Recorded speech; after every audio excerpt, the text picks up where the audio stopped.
नमस्कार। इस खास पेशकश में हमारे तमाम दर्शकों का बहुत बहुत स्वागत है। मैं अखिलेश आनंद हूं। अभी जो चर्चा हम करने जा रहे हैं उसकी वजह समझिए जरा। पूरी दुनिया में इस्लामिक कट्टरपंथ को लेकर सवाल उठ रहे हैं। बांग्लादेश में आप देख ही रहे हैं मजहब के नाम पर क्या हो रहा है। दीपू के बाद अमृत मंडल की वहशियाना तरीके से हत्या कर दी गई। आए दिन वहां हिंदुओं का कत्लेआम हो रहा है।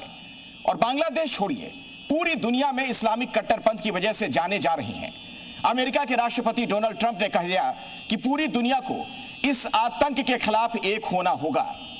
अब आज इन तमाम विषयों पर हम बात करेंगे और बात करने के लिए हमारे साथ इस्लाम के 5 विद्वान हैं। मेरी बाईं तरफ उनसे मैं आपका परिचय करवाऊंगा और मेरी दाईं तरफ आप देख रहे हैं डॉक्टर सुधांशु त्रिवेदी मौजूद हैं। राज्यसभा के आप सांसद हैं, बीजेपी के वरिष्ठ नेता हैं, प्रखर प्रवक्ता हैं। इनको अक्सर आप सुनते रहते हैं टीवी चैनलों पर। बहुत बहुत स्वागत है आपका। और मेरी बाईं तरफ जो मेहमान है उनसे मैं आपका परिचय करवा दूं। हाजी खान साहब हैं, इस्लामिक स्कॉलर के तौर पर यहां पर हमारे साथ मौजूद हैं। हमारे साथ यहां पर जुड़ चुके हैं मुमताज आलम रिजवी, आप भी इस्लामिक स्कॉलर हैं, बहुत बहुत स्वागत है। नाजिम खान भी हैं यहां पर, इस्लाम के जानकार हैं, विद्वान हैं। हमारे साथ जावेद अहमद साहब जुड़ गए हैं, चेयरमैन हैं वक्फ वेलफेयर फोरम के। और फिरोज बख्त साहब हमारे साथ हैं, आप वाइस चांसलर रह चुके हैं मन्नू यूनिवर्सिटी के। बहुत बहुत स्वागत आप सभी का। और जब चर्चा हम आगे बढ़ाएंगे तो आज हमारा पहला सवाल क्या है उस पर जरा नजर डालिए। सवाल ये हम पूछने जा रहे हैं, सबसे पहला सवाल हमारा ये कि क्या पत्थरबाजों की कौम होती है? क्या पत्थरबाजों को किसी खास धर्म से पेंट किया जा रहा है? सुधांशु त्रिवेदी जी। देखिए, जहां तक कौम की बात कहें तो एक बहुत साफ बात है, हर कौम को इस बात पे देखना चाहिए कि कोई समस्या सिर्फ उसी के हाथों नहीं आ रही है।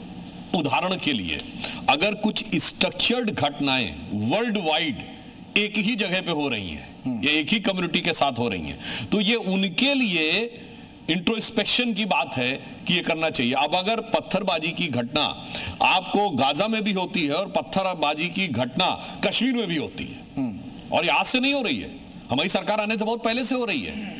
श्रीनगर में, कश्मीर में कभी भी कोई जुमे की नमाज के बाद एक भीड़ निकलती थी पत्थरबाजी करते हुए, और जिस कदर आर्मी के ऊपर पत्थरबाजी करती थी। महबूबा मुफ्ती का प्रेस कॉन्फ्रेंस में बयान है इस बात पे कि साहब, जब आप पत्थर मारेंगे आर्मी वालों पे तो आप कोई डबल रोटी लेने नहीं जा रहे हैं कि बदले में आपको कुछ और मिलेगा। तो इसलिए मेरा यह कहना है कि इस बात को पूरी ईमानदारी से समझना चाहिए कि अगर कोई प्रॉब्लम कोई एक जगह पे आ गई है, अब वो प्रॉब्लम को रिकॉग्नाइज करने को ना तैयार हो, तो फिर वो प्रॉब्लम के साथ आपका आइडेंटिफिकेशन होने लगता है। ये आपकी जिम्मेदारी है कि आप उसके साथ अपना आइडेंटिफिकेशन ना होने दें। जैसे मैं एक उदाहरण के लिए कहूंगा, खैर वो उस विषय को आगे बात उठाएंगे जी। इसलिए मेरा कहना, आप जैसे एग्जांपल के लिए किसी का सर काट देना, ये सीरिया में भी दिखाई पड़ेगा, ये अफगानिस्तान में भी दिखाई पड़ेगा, और ये उदयपुर में भी दिखाई पड़ेगा। और वही नारा भारत की सड़कों पे दिखाई पड़ेगा, वही नारा बांग्लादेश में दिखाई पड़ेगा, और फिर वही नारा लीबिया और इजिप्ट में दिखाई पड़ेगा। तो मुझे लगता है इसके बाद दर्शक अपने आप समझ सकते हैं कि अगर कोई एक प्रॉब्लम है जो कि बहुत ज्यादा किसी के समाज में, विचार में, शरीर में फैल गई है, तो मुझे लगता है उन पे उनको विचार करने की जरूरत है। और ये बहस जब हम कर रहे हैं मुमताज आलम रिजवी साहब, तो चौमू की घटना सामने आई है, वहां भी पत्थरबाजी हमने देखी, संभल में हमने देखा था, दिल्ली में देखा था। फिर ये सवाल बड़ा मौजूद हो जाता है कौम की जब बात कही जा रही है। तो बहुत बहुत शुक्रिया अखिलेश भाई। देखिए, मैंने न जाने कितनी हेडिंगें निकाल के रखी हैं कि जो पार्टियों बीजेपी कांग्रेस के दरमियान पत्थरबाजी, बीजेपी और आम आदमी पार्टी के दरमियान पत्थरबाजी, और ये वीडियो भी आप देखिए पत्थरबाजी करते हुए। तो पत्थरबाजी कोई ऐसी चीज़ नहीं कि उसको थोप दिया जाए, नंबर 1। नंबर 2 की सुधांशु जी दावा करते हैं कि हमने 370 ख़त्म करके कश्मीर में पत्थरबाजी रोक दी, तो हम इनको मुबारकबाद देते हैं, बड़ा अच्छा किया। लेकिन पूरे देश में पत्थरबाजी जो शुरू हुई, इसके लिए कौन जिम्मेदार है? कश्मीर में आप रोक दें तो मुबारकबाद के मुस्तहिक हैं, और अगर पूरे देश में पत्थरबाजी हो जाए तो फिर ये किसके हिस्से में जाएगा? ये बताएं क्यों ऐसा हो रहा है कि एक ऐसी चीज अगर नजर आ रही है सुधांशु जी, तो उसको कैसे आप जोड़ देंगे? देखिए, नेचुरल पत्थरबाजी 2 प्रकार की होती है कि पत्थर कहीं पड़े हैं, 2, 4, 5, 10 पड़े होंगे और फेंक दिया गया। याद करिए, दिल्ली की घटना हुई तो बाकायदा एक टेम्पो ट्रॉलर रखा हुआ था जिसमें पत्थर भरे हुए थे। याद करिए, दिल्ली के दंगे हुए तो आम आदमी पार्टी का एक कारपोरेटर था ना, जिसके छत के ऊपर पूरी एसिड वाटर की बोतलें भी थी। संभल में जब पुलिस ने ड्रोन से किया तो छतों पे अगर पत्थर रखे हुए, ईंट पत्थर, इसका मतलब साहब वो नेचुरल रिएक्शन नहीं है, वो तैयारी के साथ किया जा रहा कार्य है। इसलिए इस बात को समझने की जरूरत है। और जहां तक आपने कहा कि साहब पूरी दुनिया में तो मैं फिर पूरी बात ये ईमानदारी से बात करें। चलिए साहब, आप कहेंगे साहब इंडिया में जो प्रॉब्लम है वो बीजेपी आरएसएस के कट्टरपंथ की वजह से है। ये बताइए, बांग्लादेश में तो कोई बीजेपी आरएसएस नहीं है। अब आइए, बर्मा में ये बुद्धिस्ट विहारों के साथ किस बात की लड़ाई है? बौद्ध विहारों पे कौन अटैक कर रहा है? रोहिंग्या मुसलमान या कोई आरएसएस बीजेपी वाले जाके कर रहे हैं?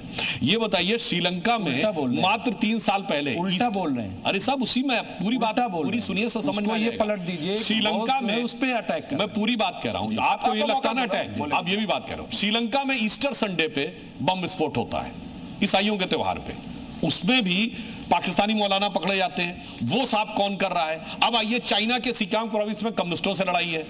अब आइए साहब, चेचेनिया में रूसियों से लड़ाई है। आर्मेनिया, उसमें बोस्निया हर्जेगोविना में सर्बों से लड़ाई है। इथोपिया में अफ्रीकियों से लड़ाई है। फिलिस्तीन में यहूदियों से लड़ाई है। और यूरोप में लंदन, मैड्रिड, ब्रिस्बेन की जो बमबार्डिंग हो रही है या बम विस्फोट हो रहे हैं, वहां ईसाइयों से लड़ाई है। 9/11 से लेकर सिडनी तक जो हो रहा है वहां भी लड़ाई है। तो भाई साहब, मैं सिर्फ ये पूछना चाहता हूं, आप कह रहे हैं दूसरी पार्टी लड़ने वाली चाहे जो भी हो, ये पहली पार्टी आप क्यों बने हुए हैं? जिसे कहते हैं ना धुम धुम धड़म धड़ैया रे, सबसे बड़े लड़ैया रे। तो ये सोच करने की जरूरत है कि पार्टी नंबर 2 कोई भी हो, वो कम्युनिस्ट हो, बुद्धिस्ट हो, ज्यूज हो, हिंदू हो, क्रिश्चियन हो, सबसे लड़ने के बारे में इसलिए। और उसका उल्टा देखिए तो भाई साहब, 57 मुस्लिम देश हैं, जिसमें 12 तो करीब ऐसे जिन पे कि पैसा बरस रहा है, और उसके बावजूद कोविड वैक्सीन के ट्रायल में एक भी मुस्लिम देश ने फर्स्ट स्टेज का भी ट्रायल नहीं किया। आपने कहा हथियार एक समान है, इस पर पाकिस्तान के एक थिंकर हैं, उनका यूट्यूब पे वीडियो अवेलेबल, जाके देख लीजिएगा। उन्होंने कहा हथियार तो छोड़िए, बंदूक तो छोड़िए, आज तक एक बाल पेन की निब तक नहीं बनाई जा सकी है। उन्होंने बोला है, उन्होंने कहा है जी, उन्होंने ये कहा कि अगर सिविलाइजेशनल लड़ाई है तो ठीक है, वो अपने हिसाब से जो सही गलत कर रहे हैं, आप क्या कर रहे हैं? उसने कहा आप कार का वाइपर नहीं बना पाए। उसने कहा जो हथियार लेते हैं वो किससे लेते हैं? काफिरों से। आपको पता है, आप वेस्टर्न कंट्रीज से लेते हैं। देखा होगा ना, ईरान की विजिट उनको करवा दीजिए। नहीं सुनिए तो, और उज्बेकिस्तान की विजिट करा दीजिए, तो उनको पता चल जाएगा। मैं वही तो आपसे कहना चाह रहा हूं। आप क्यों, आप तो पढ़े लिखे जाहिलों का भैया, मैं वही तो आपसे बात बता रहा हूं। जाहिलों के पक्ष में आप लोग खड़े हैं, वरना मैंने पूरी दुनिया का उदाहरण बताया। अब आप पूरी दुनिया के उदाहरण बता दीजिए कि आपने हर जगह ये कहा। अब देखिए प्रॉब्लम क्या है कि आदमी को जगह जगह फुंसियां हो रही हो। एक मिनट, ये प्रॉब्लम क्या है? यहां पे फुंसी हुई, ओ यहां कुछ गड़बड़ होगा, यहां पे फुंसी हुई, यहां पे कुछ गड़बड़ होगा, पैर में फुंसी हुई। अरे साहब, पूरे बदन में इंफेक्शन है, एंटीवायरस दवा खाइए, तब जाके ठीक होगा। वो आप मानने को तैयार नहीं। थोड़ा सा त्रिवेदी साहब ने, ये पढ़े लिखे आदमी हैं, इनको हिंदी, अंग्रेजी, संस्कृत, अरबी और ज़्यादा इंग्लिश का सबका नॉलेज है, सब कुछ है। इनकी बात में दम है। और इन्होंने वही बात कही है कि जो अंग्रेजी मीडिया मुसलमानों के ताल्लुक से जो बम फोड़े जाते हैं, दुनिया भर के नाम ले लिए, फिलीपींस और चेचनिया और हमारा लाल किला, क्या क्या, इसकी वजह क्या कहते हैं? उन्होंने फ्रेज बना लिए, all the Muslims are not terrorist but all the terrorist are Muslims. ये हमें अपने आप भी देखना होगा, ये क्यों हो रहा है। इन्होंने सारी चीजें गिना दी, ठीक है। अच्छा, एक चीज और बता दूं, इनमें ना तो बुद्धिस्ट का नाम आता है, ना ईसाइयों का एक टाइम पे वो कर रहे थे आयरलैंड में, अब नहीं आता। हिंदुओं का भी नहीं आता।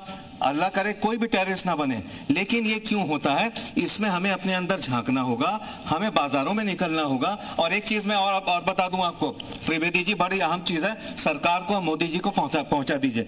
जब भी कोई बम कांड होता है तो हमारे जैसे मुसलमान या इनके जैसे मुसलमान, हम सब संस्कारवादी, राष्ट्रवादी मुसलमान हैं 99%। हमसे मांगा जाता है वफादारी का सर्टिफिकेट, तो हम सब जो हैं एक ही प्लेटफॉर्म पे हैं। तो ये चीजें देखिए, हिंदुस्तान बहुत तेज गाम रफ्तार से, एक मिनट अखिलेश जी, रोकिए मत, हाँ हो गया। हिंदुस्तान बड़ी तेज गाम रफ्तार से अब जगत गुरु बनने वाला है। ये स्पीड ब्रेकर नहीं लगने चाहिए, इनसे बचना चाहिए। बहुत अच्छी बात। और इसी के साथ अगले सवाल की ओर मैं बढ़ूंगा। अगला सवाल क्या है, जरा उस पर भी नजर डालिए। आपके पीछे देखिए सवाल हम क्या पूछने जा रहे हैं, इस चर्चा में आगे बढ़ाते हुए। सवाल हमारा ये कि बांग्लादेश का नफरती एजेंडा भारत में कौन फैला रहा है, और इस पर मैं बहस को आगे बढ़ा उससे पहले मुझे लगता है कि रेहान का जो बयान है वो दर्शकों को सुनवा देना चाहिए। वो जरा आप सुनिए और उसके बाद हम बातचीत को आगे बढ़ाते हैं। भाई सारे भाइयों ने वीडियो देख ली होगी। भाई ये बंदा है भाई, हमारे नबी की शान में गुस्ताखी कर रहा था। भाई देख लो इसका क्या हाल हुआ, भाई जिंदा जला दिया भाई इसको। भाई मैं समझा रहा हूँ, हमारे नबी की शान में गुस्ताखी मत करो भाई, वरना तुम्हारा भी यही हाल होगा भाई, समझ जाओ भाई। इस तरीके के नफरती बयान अगर दिए जा रहे हैं, डॉक्टर सुधांशु त्रिवेदी, आप ही से मेरा सवाल है, फिर ये एजेंडा ऐसा लग रहा है कि जानबूझकर फैलाया जा रहा है, कोई बड़ी कॉन्स्पिरेसी है क्या इसके पीछे? देखिए, ये एजेंडा, ऐसे इक्के दुक्के लोग हैं ये एजेंडा बहुत नैसर्गिक रूप से फैल रहा है। सिर्फ आपने बांग्लादेश की ये घटना बताई तो वो तो कह रहे हैं, तो उदयपुर में तो कन्हैयालाल साहू का सर काट दिया था ना, कहीं कोई किंतु परंतु की बात नहीं थी। और उसके बाद आप देखिए, इसी भारत में, अब भारत की बात करते हैं, केरल में हमास के समर्थन में रैली का वीडियो अवेलेबल है। इसी भारत में 2023 में मध्य प्रदेश चुनाव में बुरहानपुर विधानसभा में कांग्रेस की कैंडिडेट हमास के समर्थन में भाषण दे रही हैं। इसी भारत में 2024 के चुनाव में फर्रुखाबाद में समाजवादी पार्टी के मंच से वोट जिहाद की बात कही जाती है। इसी भारत में हिजबुल्लाह के समर्थन में श्रीनगर से लेके लखनऊ, भोपाल, हैदराबाद, सब तरफ रैलियां निकलती हैं। और मजे की बात क्या है, देखिए, बड़ी सिंपल सी बात है। लोग कहते हैं साहब मुसलमानों में पढ़ाई लिखाई में पीछे हैं, डेवलपमेंट की बात होती है, तो मैं कहना चाहता हूं, वेस्ट बंगाल की सरकार ने 91 जातियों को ओबीसी में शामिल करने का रिकमेंडेशन किया, उसमें 77 मुस्लिम। तो हाई कोर्ट ने पूछा और जो पिछड़ा वर्ग आयोग ने पूछा कि ये 77 कैसे भाई, तो कहते हैं मतलब आप पूरी मुस्लिम कौम को इनडायरेक्टली उनके 95% लोगों को ओबीसी बना देना चाहते हैं। तो उन्होंने कहा कि साहब ऐसा था, ये कन्वर्ट होने से पहले ऐसे थे इसलिए हो रहे हैं। अब मान लीजिए इतनी आपने कहा फिर भी बैकवर्ड है। तो जब राम मंदिर का जजमेंट नहीं आया था तो लोग कहते थे वहां पुस्तकालय बनना चाहिए, स्मारक बनना चाहिए, हॉस्पिटल बनना चाहिए। कोई नहीं कह रहा है कि वो जो हुमायूं कबीर मस्जिद बनवा रहे हैं, लाखों लोग इकट्ठा हो रहे हैं, कोई कह रहा है भाई तुम तो बहुत बैकवर्ड हो, तुम तो पढ़ाई लिखाई में बहुत पीछे हो, हॉस्पिटल क्यों नहीं बनवा रहे हो, स्मारक क्यों नहीं बनवा रहे हो, पुस्तकालय क्यों नहीं बनवा रहे हो, कोई चीज। चलो 37 लाख एकड़ जमीन है वक्फ बोर्ड के पास, 37 स्कूल बताइए उस पे जो बने हो, 37 यूनिवर्सिटी उस पे जो बनी हो बताइए, 37 यतीम खाने, मुस्लिम बेवाओं के लिए कुछ बना हो तो बताइए, 37 हॉस्पिटल्स बने हो तो बताइए। इसलिए हम ये बात कहने का प्रयास कर रहे हैं कि जो फैक्ट है, ईमानदारी की बात यह है कि मुस्लिम समाज की एक थॉट प्रोसेस को हाईजैक कर लिया गया और उसके बाद जो अगला सवाल है जिस पर हम चर्चा करने जा रहे हैं, बांग्लादेश में हिंदुओं की हत्या पर दोहरा रवैया क्यों, जो मैंने आपसे पूछा था, इस पे आइए, टू द पॉइंट। इस पर बांग्लादेश में कोई मुसलमान किसी हिंदू का कत्ल कर दे वो भी मुजरिम, भारत में कर दे वो भी मुजरिम, पाकिस्तान में कर दे वो भी मुजरिम। किसी इंसान की जान लेने का अधिकार अल्लाह ताला ने किसी भी इंसान को नहीं दिया। उसको नरसंहार ही नहीं कहते, नरसंहार कहते हैं जैसे इजराइल फलस्तीन में निहत्ते मासूम बच्चों को मार रहा है। हिंदुस्तान में मुसलमान क्या अल्पसंख्यक नहीं है? अल्पसंख्यक है ना? हाँ बोलिए, है कि नहीं है? यहाँ 50 से 60 मुसलमानों को जय श्री राम का नारा लगाकर मोब लिंच कर दिया गया। आप इसको नरसंहार नहीं बोलेंगे? डॉक्टर सुधांशु त्रिवेदी, क्या मतलब आप इसका निकाल पा रहे हैं? देखिए, ये मौलाना साहब तो बहुत अजीबोगरीब बयान देने वाले बड़े मशहूर हैं। ये तो अखिलेश जी की पत्नी के बारे में भी बोल दिए थे, ये बहुत सारी चीजें बोलते रहते हैं। मुझे लगता है और उसके बाद भी वो सजदे में झुके रहे, कोई रिएक्शन कहीं से नहीं आया समाजवादी पार्टी और उन सबका। मुझे लगता है कि इस तरह के जो एलिमेंट्स हैं इनको हमें बहुत महत्व नहीं देना चाहिए। रशीदी साहब जैसे लोगों को आप ही लोग सपोर्ट करते हैं, फंडिंग करते हैं ताकि हिंदू वोट बैंक बढ़े, इसका जवाब दीजिए। आप देखिए, बड़ी मजेदार बात जो आपने कही है, चाहे वो वैसी बिरादरान हो। सुनिए सुनिए, जिस जमाने में हमारी कोई हैसियत नहीं थी जी, 2 सीटों वाली पार्टी थे, तब ये सैयद शहाबुद्दीन बोलते थे, उसको कौन बैकिंग करता था? ये बताइए। इमाम बुखारी जी का बोट क्लब पे रैली है 1986 की, वो मुझे अच्छी तरह याद है। उन्होंने बोला कि यार राजीव गांधी सुन लो, तुम्हारी माँ भी हमारे तरह आगे झुक कर ही हुकूमत करती रही, आइंदा तुमको अगर हुकूमत करनी है तो हमारे आगे ही झुकना पड़ेगा। और अगर पुराने पत्रकार होंगे उनसे पूछ लीजिए, उन्होंने बाकायदा मजहबी नारा लगाया था। मैं बच्चा था, मैंने अखबार में पढ़ा था और टीवी पे देखा था, उसमें उन्होंने बोला, न घबराओ मुसलमानों, खुदा की शान बाकी है, अभी इस्लाम जिंदा है, अभी कुरान बाकी है। वो काफिर हैं जो अपने दिल में हंसते हैं, उन्हें जाकर बता दो अभी तो करबला का आखिरी मैदान बाकी है। इस ढंग की सोच हम नहीं थे सर, हम नहीं थे उस जमाने में। शेर का जवाब और सुनिए शेर का जवाब साहब और भी मेहमान हैं। मुझको सुकून मिलता है मेरी आजान से, यह देश सुरक्षित है गीता के ज्ञान से, हमें इस पे चलना है। अब मैं एक और फैक्ट बोल दूं, अब आप लोग उसके बाद टिप्पणी करिए। थैंक यू बेटा। देखिए, एक फ्रीडम हाउस थिंक टैंक जिसको ये लोग बहुत मानते हैं, बहुत सारी चीजें भारत के अगेंस्ट में भी लिखता रहता है, फ्रीडम हाउस ने civil liberties and religious freedom के ऊपर 20th सेंचुरी जब खत्म हुई, 1999-2000 की रिपोर्ट है, कोई जाके चेक कर सकता है, पेज नंबर 10 और 11 पे उसने भिन्न भिन्न धर्मों का उल्लेख लिखा है। उसने कहा कि 63 में से 13 क्रिश्चियन कंट्रीज ऐसे हैं जहां पर की प्रॉब्लम है डेमोक्रेसी को लेकर। अब आगे उसने लिखा है, मगर there is a strong connection between democracy, civil liberty and Hinduism. ये मैं नहीं कह रहा हूं, Freedom House report 1999, 2000, page number 10 and 11, कोई जाके चेक कर ले। और उसके बाद वो कहता बुद्धिस्ट कंट्रीज में भी बहुत बेहतर है। और आगे जो कहता है, there is a very strong opposition of civil liberties and democratic values in the Muslim countries. क्या आप बताइए, हिरोशिमा नागासाकी में किसने बम गिराया था? परमाणु बम किसने गिराया था? नंबर 1। जर्मनी में किसने यहूदियों का कत्ल किया था? लाखों। और 70,000 गाजा में किसने कत्ल किया, जिसमें 22,000 बच्चे। आप सिर्फ इस्लाम सवाल जो बुनियादी ये है कि जब से सरकार कांग्रेस की हो चाहे आपकी हो, जो माइनॉरिटी की जो रेशियो है, हम पिछले 10 साल से ये देख रहे हैं सर कि जो डेटा ये कहता है कि जो माइनॉरिटी का जो सुरक्षा और संरक्षण है उसमें सब कुछ छिपा हुआ है। मिसाल के तौर पे 12 राज्यों में माइनॉरिटी कमीशन की अपॉइंटमेंट नहीं है और देश में अप्रैल 2025 से हमारा नेशनल माइनॉरिटी कमीशन की जगह खाली है। दूसरा, मैं अपने मुल्क की बात कर रहा हूं। और जो आपने कोशिश जो की है, जो धरातल पे जो कोशिश की है, जो विकास, सबका साथ, सबका विकास और सबका सम्मान, इसमें बहुत सराहनीय कदम आए हैं इंफ्रास्ट्रक्चर में। सर सवाल क्या हम इसी को उदाहरण बनाकर आगे हिंदुस्तान को नहीं ले जा सकते? ठीक है। हमारे मुल्क में अरसलान जैसे लड़का अभी आसाम से, उसने नासा ने उसको अवार्ड दिया है, सम्मानित किया है। और कल की रिपोर्ट है सर, ये कश्मीर का एक 13 साल का लड़का AI में 13 एप्लीकेशन बना के दुनिया में नाम रोशन किया है। तो इस कीचड़ में भी कमल खिलता जैसे आप खिले हुए हैं। हाँ, ये आपने यही मैं कहना चाहता हूं, जो बच्चा अच्छा काम कर लेगा। ये बताइए कितने सेक्युलरिज्म के सूरमा गए आज तक उसको बधाई देने के लिए? अब सुनिए, मैं एक और बात बताता हूं, और सुनिए। हमने वो किया 2015 में वीर अब्दुल हमीद की शहादत की 50वीं वर्षगांठ हुई।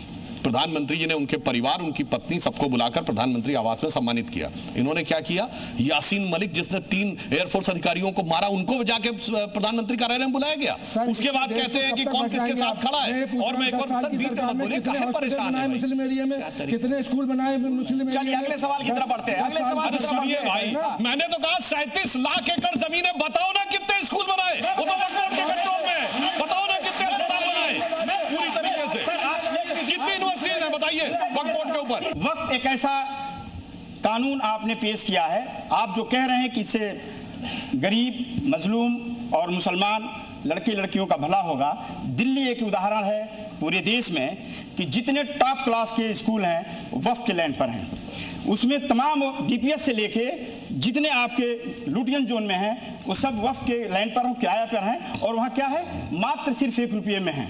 पूरे सीजो कॉम्प्लेक्स है। देश के GDP में वक्फ का बहुत बड़ा हाथ है। और आप जो नारा लगाए हैं कि वक्फ से हम आगे बढ़ाएंगे, यतीम खाना आप पूरे हिंदुस्तान में देखेंगे, आपको उसको आगे बढ़ाना था। आप आगे जो क्लेम है वो तो पार्लियामेंट भी वक्फ की लैंड पे है, राष्ट्रपति वक्फ की लैंड पे है। जहां कह दिया वो जमीन हमारी हो गई, इसीलिए वक्फ बोर्ड का एक्ट लाना पड़ा। और सर आप अपने टर्न पे बोलिए सर। और इनका तो वो है, केरल में मुनम्बम में क्रिश्चियंस की 400 एकड़ जमीन को वक्फ ने क्लेम कर दिया। और उन सब ने लिख के भेजा सारे सांसदों को कि वक्फ बोर्ड में संशोधन इसलिए जरूरी है। यमुनानगर में गुरुद्वारे पे क्लेम कर दिया।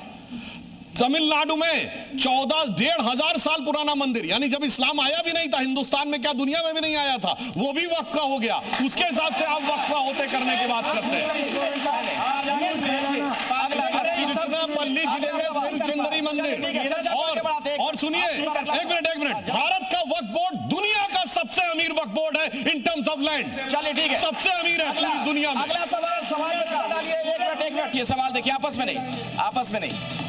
इस आतंकवाद को इस्लामिक कहना क्या सही है? और जो इसके बाद का सवाल है वो भी जरा दिखा दिया जाए, चूंकि लगभग एक सा ही दोनों सवाल है। ये देखिए, खास मजहब को आतंकवाद से जोड़ना सही है क्या? और ये सवाल आप ही से सबसे पहले इसका जवाब। नहीं, सवाल तो इनका जवाब तो उनसे पूछना चाहिए। कारण क्या है? आतंकवाद का मजहब नहीं होता है तो फिर पूरी तरह मजहब मत मानिए। जब आतंकवादी गोली चला रहा होता तो आतंकवाद का मजहब नहीं होता, जैसे ही आतंकवादी को सजा होती उसका मजहब हो जाता है। ये बताइए, पोटा क्यों हटाया गया? इसलिए हटाया गया कि मुसलमान ज्यादा पकड़े जा रहे हैं। यानी आतंकवादी का मजहब जैसे ही कोर्ट में सजा हुई तो आतंकवादी का मजहब दिखने लगा। चलिए, पोटा तो हमारी सरकार लाई थी, अटल जी की सरकार, और हटा कांग्रेस में। टाडा आया था राजीव गांधी के जमाने में, terrorist and destructive activities act, वो भी एंटी टेरर कानून था, आया राजीव गांधी के जमाने में, हटा नरसिम्हा राव में। दोनों कांग्रेस की सरकारें थी। किस लिए हटा? साहब मुसलमानों के ऊपर ज्यादा अत्याचार हो रहा, जबकि उसमें एलटीटी वाले भी पकड़े गए, पंजाब वाले भी पकड़े गए, उल्फा वाले भी पकड़े गए। तो मैं कहना चाहता हूं आतंकवाद का मजहब नहीं होता। जवाब दीजिए नाजिम खान। हाँ, मैं ये कहना चाहता हूं सुधांशु जी, आपने जिस तरीके से बांग्लादेश की घटना का जिक्र करा, हम लोगों को बड़ा दुख है उसका, क्योंकि वहां पे हमारे हिंदू भाई के साथ अप्रिय घटना घटी। आपने फिर भारत का एक जिक्र लेके आ गए कमलेश तिवारी का, लेकिन वहां पे मैंने तो नहीं जिक्र किया। आपने जिक्र करा, मैंने कमलेश तिवारी का नाम ही नहीं लिया। Anybody can go and check. अब आपके मन में था, बोलिए। चलिए, मैं कहता हूं आप मुस्लिम जो है, जैसे पहलू हैं, अकबर है, जुनैद नासिर है, उनके बारे में थोड़ा सा बोल दीजिए। अब ये बता दीजिए कि इस तरीके की जो लिचिंग होती है देश के अंदर, आप कब ऐसा कानून लेकर आए ताकि अल्पसंख्यक अपने आप को सुरक्षित महसूस करे, क्योंकि आप पे सबकी नजर है, कब आप ऐसा कानून लेकर आएंगे। लेकिन आप कब ऐसा कानून लेकर आएंगे ये भी कुछ पता नहीं। कानून आप सिर्फ वो लेकर आते जिसमें ठीक है, आपकी बात हो गई। सुधांशु जी जवाब दीजिएगा, लेकिन उससे पहले मुझे लगता है गिरिराज सिंह का एक बयान सुना देना चाहिए, वो भी लगभग इसी संदर्भ में। उसके बाद जवाब लेता हूं मैं सुधांशु जी से। लोग कहते हैं कि आतंक का धर्म नहीं होता, मैं उनसे पूछना चाहता हूं, जितने आतंकी पकड़ाते मुस्लिम धर्म के ही क्यों पकड़ाते, और इनका मकसद भी धर्म से जुड़ा होता। कुल मिलाकर सुधांशु जी जो ये बयान है और जो वो कहना चाह रहे हैं और जिस लाइन पर आप भी बात रख रहे हैं, उससे तो यही क्लियर है ना लगभग कि ये खुल के कहा जा रहा है कि हाँ आतंकवादी का मतलब मुस्लिम। देखिए, हम नहीं कह रहे हैं। अगर गिरिराज जी इनकी लाइन पे चलते, त्रिवेदी जी की लाइन पे, तो बहुत अच्छा रहता और सबके लिए वो बहुत जो है माने जाते हैं। देखिए, ये बात गिरिराज सिंह नहीं, उससे ज्यादा त्रिवेदी जी गिरिराज सिंह है, ठीक है, उससे ज्यादा कैटेगरी डोनाल्ड ट्रंप और दुनिया के तमाम दूसरे राष्ट्राध्यक्ष पैन इस्लामिक टेररिज्म वर्ड का प्रयोग करते हैं, जो भारत के किसी राष्ट्राध्यक्ष ने आज तक प्रयोग नहीं किया है। मगर हम यह भी बताना चाहते हैं, यहां मसला यह नहीं है हिंदू मुसलमान का, मसला एक जहनियत का है जो कट्टरपंथी जहनियत हो जाती है। पाकिस्तान बांग्लादेश तो ओरिजिनली भारत के ही थे ना, डीएनए तो सेम है। फिर भैया ऐसा क्या हो गया कि भारत की आज स्थिति यह है कि दुनिया की बड़ी से बड़ी कंपनियों के सीईओ आज भारतीय हैं, और साफ शब्दों में कहें तो हिंदू हैं। पेप्सी का सीईओ, सुनिए सुनिए, हम पाकिस्तान इंडिया की बात करें, देखिए कैसे बलबला जाते हैं। सर अब सुनिए तो, मुसलमान हो हिंदू हो, सारे परेशान हैं। आप हिंदुस्तान को प्रेम की तरफ ले जाइए सर, नफरत की तरफ। आप सरकार में आपकी जिम्मेदारी बनती है। अरे मैं जो कहना चाह रहा हूँ, मेरी बात छोड़ने की बात करते, सुन लीजिए ना, छोड़ने की बात सुनिए। नो हिंदू कार्ड, नो मुस्लिम कार्ड, ओनली इंडिया कार्ड। बिल्कुल, इन्होंने बख्श साहब ने बहुत सही कहा। अब मैं कहना चाहता हूं, जहां कोई हिंदू मुस्लिम कार्ड नहीं है वहां धमाके क्यों होते हैं? रावलपिंडी में धमाका क्यों है भाई? पेशावर में धमाका क्यों है? काबुल में धमाका क्यों है? सीरिया में धमाका क्यों है? और हिंदुस्तान में एक ही इलाका है जहां मुस्लिम ऑलमोस्ट 100% हो गए, कश्मीर, तो वहां मुसलमानों की सबसे मुकद्दस मस्जिद हजरत बल पे टेररिस्टों का कब्जा हो गया, एक सबसे बड़ी दरगाह चरारे शरीफ जला के भगा दी गई। तो मैं पूछना चाहता हूं भाई, जहां हिंदू है ही नहीं वहां लड़ते क्यों हो? इसका मतलब एक कट्टरपंथी जहनियत ने कब्जा कर लिया है कि बाहर वाले से लड़ेंगे, नहीं तो अंदर वाले से लड़ेंगे, नहीं तो इससे लड़ेंगे, नहीं तो उससे लड़ेंगे। और उसका कारण है शिया मस्जिद में धमाका क्यों होता भाई? जो हमें पढ़ने में मिलता है कि पेशावर में शिया मस्जिद में धमाका, वहां तो कोई हिंदू मुसलमान नहीं है। आपके हमारी सरकार की जिम्मेदारी बनती है हिंदुस्तान में रहने वाले कश्मीरियों को हम हिंदुस्तानी मारे, उन्हें प्रेम के साथ अपने साथ लाएं। यकीन हो कि ना हो, बात तो यकीन की है। हमारे जिस्म की मिट्टी इसी जमीन की है और मेरे वतन के सारे लोग भाई भाई हैं। ये दूरियों की सियासत किसी, ये बात जो आप कह रहे हैं वो हमारा अगला सवाल है, इस पर नजर डालिए। जो आप कह रहे हैं वो आप कह रहे हैं, इसी से जुड़ा अगला हमारा जो सवाल है इसी से जुड़ा है कि मुस्लिमों को बार बार देशभक्ति साबित क्यों करनी पड़ती है? बताइए सुधांशु जी, क्यों मुस्लिम बार बार देशभक्ति साबित करें? अब मैं बताना चाहता हूं किन मुस्लिमों को साबित करनी पड़ती है। यह बताइए, भारत की सेना का पहला गैलेंट्री अवार्ड विनर कौन था? First gallantry award winner brigadier Mohammad Usman. Brigadier Mohammad Usman. आपने किसी सपा बसपा कांग्रेसी को देखा हो ब्रिगेडियर मोहम्मद उस्मान के घर पे जाते हुए? सिजदा करते हुए, कभी नहीं देखा। अब सुनिए सर, बीच में आपको देखा हमने और किसी को नहीं देखा। अब सुनिए तो आप गए, सरकार की जिम्मेदारी बनती है कि जो हमारे स्वतंत्रता सेनानी हैं उनकी सेक बाक करें। मुसलमानों की जिम्मेदारी नहीं है, हम उनके लिए फायदा पढ़ते हैं, पहुंचा देते हैं, लेकिन आपकी सरकार की जिम्मेदारी, चाहे वीर अब्दुल हमीद हो, चाहे उस्मान साहब हो, या हिंदुस्तान में हिंदू और मुसलमान कोई भी हो, सारे वीर जो हमारे वीर हैं उनके लिए सरकार। अब उनको बोलने दीजिए, फिर बोलने दीजिए। सारा मौलाना साहब एकदम तस्वीर साफ हो जाएगी, पाक साफ हो जाएगी। अभी आप देखिए, ये तो बात हुई, वीर अब्दुल हमीद की शहादत की 50वीं वर्षगांठ हुई, प्रधानमंत्री जी ने घर पे बुलाया, इनमें से कोई उनके घर पर भी नहीं गया। अब आइए, कलाम साहब के मेमोरियल पे कितने लोगों की फेसबुक पे या सोशल मीडिया पे किसी ने पोस्ट किया, कभी गया हो कोई कलाम साहब के उस पे तो बता दे। अब आपको बताना चाहता हूं, आपने कहा सरकार की जिम्मेदारी है। जब भारत आजाद हुआ तो लाल किले पे पहली शहनाई किसने बजाई थी? उस्ताद बिस्मिल्लाह खान ने। उस्ताद बिस्मिल्लाह खान को भारत रत्न कब मिला? अटल जी की सरकार में। 50 साल सेकुलर सरकार में नहीं मिला। उस्ताद बिस्मिल्लाह खान के घर पे जाते हुए आपने कभी नहीं देखा होगा। अब सुनिए, क्या तरीका, बीच में मत डिस्टर्ब करिए भाई। और सुनिए, मैं बताना चाहता हूं देशभक्ति साबित होने की क्या बात होती है। डॉक्टर कलाम का नमाजे जनाजा और याकूब मेनन का नमाजे जनाजा एक ही दिन हुआ था। कितने लोग गए थे वहां कलाम के नमाजे जनाजा में, और कितने लोग कलाम साहब के नमाजे जनाजा में? 2007 का साल, कलाम साहब का टर्म खत्म हो रहा था। कलाम साहब को दूसरा टर्म देने के लिए हम लोग चाह रहे थे। राजनाथ सिंह जी ने आके उनसे बात भी की थी, उस समय राष्ट्रीय अध्यक्ष थे। तो कलाम साहब का विचार था सर्वसम्मति होगी तो तैयार होंगे, मगर कोई सेक्युलरिज्म का सूरमा कलाम साहब को दूसरा टर्म देने को तैयार नहीं था। 2007 मगर वही साल था कि अफजल गुरु की क्षमा याचना के लिए सब खड़े हुए थे, जबकि वो आतंकवाद के हमले का दोषी कोर्ट से सिद्ध हो गया था और 7 साल तक उसको सजा नहीं हुई। अब बताइए, देशभक्ति हम साबित करने की बात करते हैं। दूसरी मैं बताना चाहता हूं, एक से एक मुस्लिम देशभक्त हुए। आलम शेख इतने बड़े कृष्ण भक्त के कवि हुए, कोई उन्होंने नाम ही नहीं किया होगा, कभी उनकी कब्र पे कोई नहीं गया होगा। अभी आपने पद्मावत मूवी देखी थी?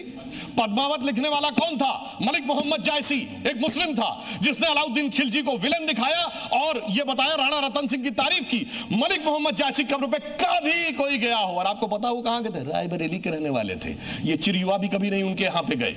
और इसीलिए कहना चाहते हैं उल्टा आके ये अलाउद्दीन खिलजी को रहमतुल्लाह अलैह पता नहीं क्या क्या बोला है टीवी पे आकर। इसलिए मैं कहना चाहता हूं, जो मुसलमानों में देशभक्त तबका है उसे आप ओन नहीं करना चाहते तो उसके लिए सुधांशु जी, सवाल आपसे है, मुस्लिमों पर वंदे मातरम गाने का दबाव क्यों दबाव डाला जाता है? बहुत अच्छी बात है। आपको पता है कि वंदे मातरम पहली बार कब गाया गया है? कांग्रेस के सेशन में, कलकत्ता सेशन 1896, और उसकी अध्यक्षता कौन कर रहा था? रहमतुल्लाह अहमद सयानी।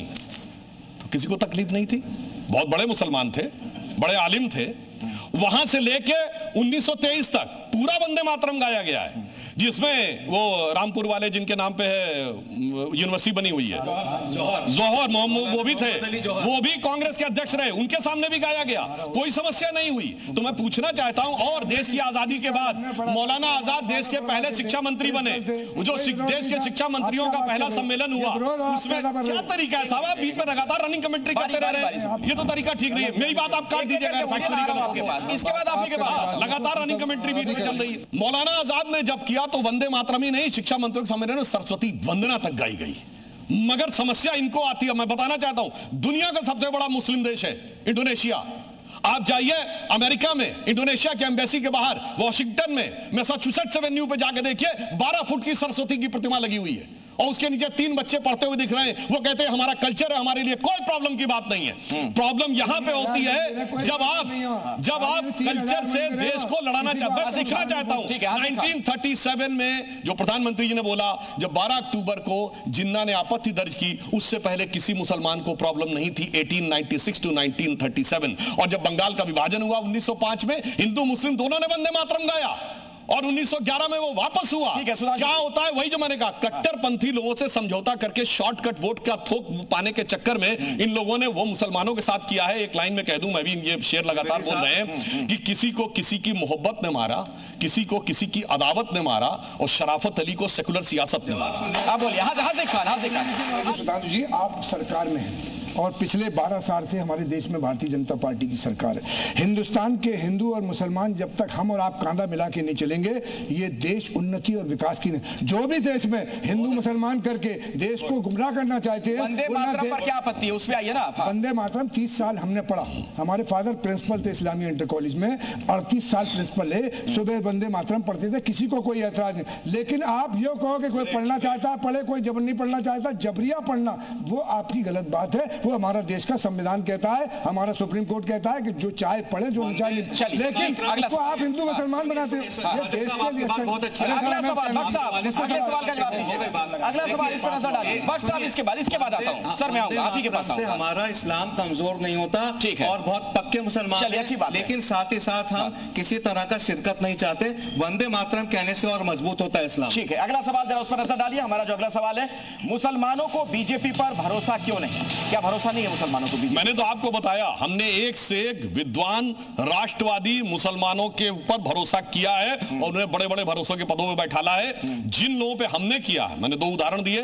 डॉक्टर कलाम से बड़ा साइंटिस्ट पूरे हिंदुस्तान में आज तक उस स्टेचर का नहीं हुआ। आरिफ मोहम्मद खान साहब से बड़ा आलिम फाजिल मुसलमान नहीं हुआ।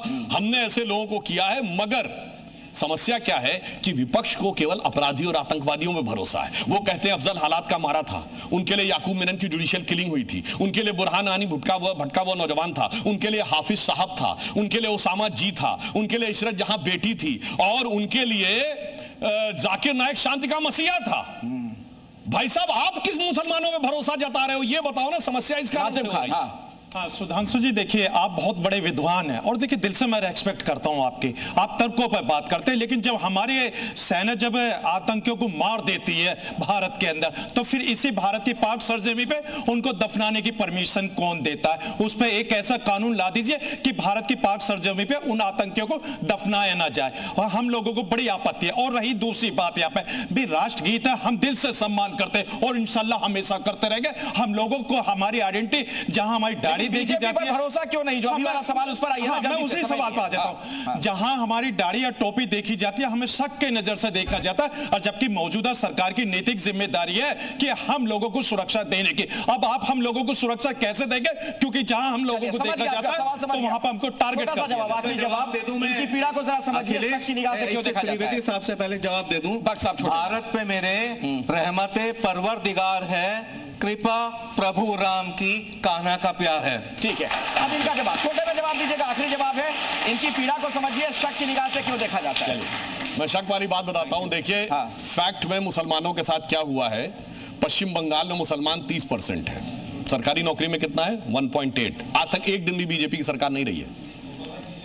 गुजरात सबसे ज्यादा हमारी सरकार रही है, मुसलमान है 8-8.5%, सरकारी नौकरी में 7%। सबसे ज्यादा ज़कात कहां से आता है?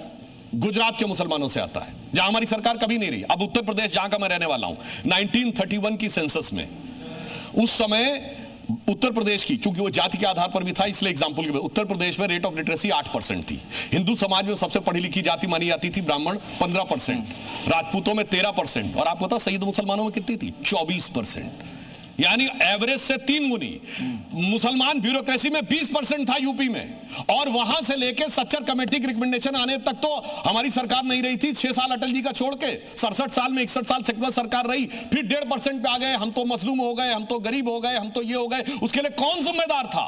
6 साल की हमारी सरकार या 61 साल की सेकुलर सरकार? इसीलिए मैं कहना चाहता हूं, एक असली जो मुसलमान दिल से जानते हो क्या बोलता होगा, ये जितने इन्होंने सेकुलर घाव किए हैं ना मुसलमानों के ऊपर, तो मैं एक सच्चे मुसलमान की तरफ से कहना चाहूंगा कि तमाम जिस्म ही घायल था, घाव ऐसा था, कोई देख ही न सका, रख रखाव ऐसा था। चलिए, इसी के साथ इस कार्यक्रम को यही मैं समाप्त करना चाहूंगा, वक्त नहीं है। बहुत बहुत धन्यवाद सुधांशु जी, बहुत बहुत धन्यवाद। नहीं, टाइम नहीं है, समय नहीं है, नहीं है, टाइम नहीं है, माफी चाहूंगा मैं माफी चाहूंगा, समय नहीं है। मुसलमान अरे समय नहीं है, समय नहीं है सर। जब मैं मर जाऊं, सुनिए, जब मैं मर जाऊं, एक मिनट। चलिए, बहुत बहुत धन्यवाद सुधांशु जी, आप हमारे इस कार्यक्रम में आए, यहाँ पर आए, आप लोग का भी बहुत बहुत धन्यवाद।